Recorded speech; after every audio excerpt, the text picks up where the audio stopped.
নমস্কার বন্ধুরা, slate Chak and টকে তোমাদের সবাইকে স্বাগত।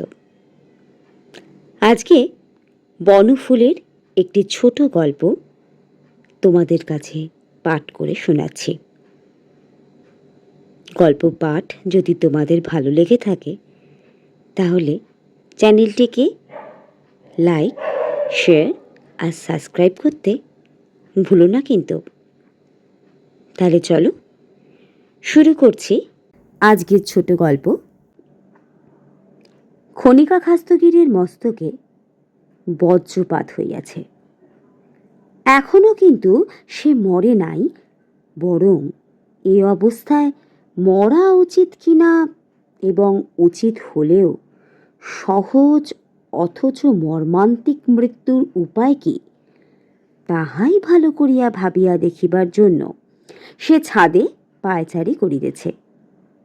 কেরোসিন তেল, গলায় দড়ি, পুকুরে ডোবা, এমনকি সায়ানাইড পর্যন্ত নিতান্ত মামুলি হইয়া পড়িয়াছে। যক্ষার জীবাণু শুকিলে হয় না। হঠাৎ পিছনে রমেশবাবুর চটির শব্দ। খান্তু, এখানে আছিস? এই যে। আচ্ছা, কি ছেলে মানুষ বলতো তুই? খনিকা কোনো কথা কহিলেন না। রমেশবাবু বলিলেন, কথা বলছিস না যে? আমি কি এক্ষুনি তোর সঙ্গে ওর বিয়ে দিয়ে দেব? কথাটা ভেবে দেখতে দোষ কি? খনিকা বলল, তুমি যে বাবা শেষকালে আমাকে একটা দোজবরের হাতে দেবে, এ কথা ভাবতেও পারি না। রমেশবাবু বলিলেন, বেশ তো, তাকে নাই করলি বিয়ে। আমার ছেলেটিকে ভালো লাগলো তাই বলছিলাম। বিদ্বান, বড় চাকুরি করে, চমৎকার স্বাস্থ্য, ছেলে পিলে কিছু নেই, হলেই বা দ্বিতীয় পক্ষ। বেশ তো বাপু, তোর পছন্দ না হয় করিস না বিয়ে। এখন শুবি চল। তোরা লেখাপড়া শিখে শুধু টনসিল দুটোই বড় করেছিস, বুদ্ধি কিচ্ছু বাড়েনি। মাতৃভাবাপন্ন রমেশবাবু তাহার মাতৃহীন কন্যাকে লইয়া নিচে নামিয়া গেলেন। বলিতে ভুলিয়াছি, প্রথমেই বলা উচিত ছিল, খনিকা খাস্তগীর ইংরেজিতে অনার্স লইয়া বিএ পাশ করিয়াছেন।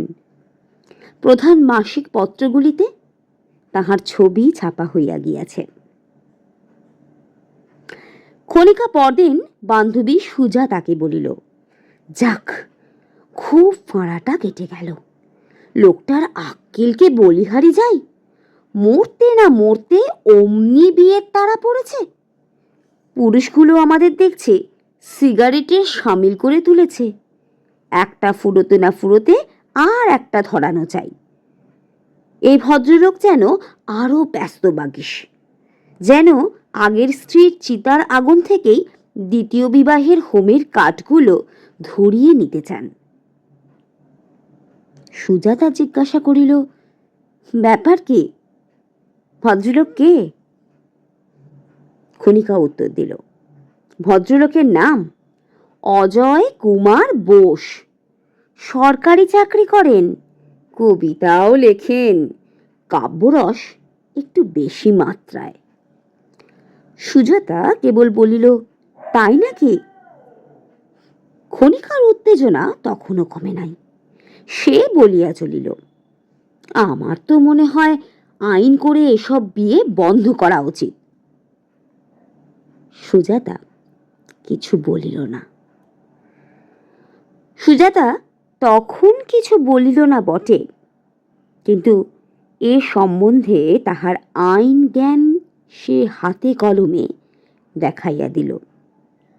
মাসখানেক পরে সুজাতা দেবীর সহিত অজয় বোসের শুভ বিবাহের নিমন্ত্রণ লিপি পরিচিত মহলে বিতরিত হইতে লাগিল। বন্ধুর স্বামী, আলাপ হইলই। একদিন কথায় কথায় হাসিতে হাসিতে খনিকা অজয়বাবুকে কহিল, ছেলেবেলায় আপনি ট্রাই ট্রাই এগেন কবিতাটি ভালো করেই পড়েছিলেন দেখছি। অজয়বাবু বলিলেন, সে তো পড়েইছি। তাছাড়া কি জানেন, প্রথম স্ত্রী মারা যাওয়ার পর বড় বড় লোক এসে দিন রাত অনুরোধ করতে শুরু করলেন। কি করি বলুন? নিজের তাগিদও তো ছিল। খনিকা সবিস্ময়ে প্রশ্ন করিল, বড় বড় লোক মানে?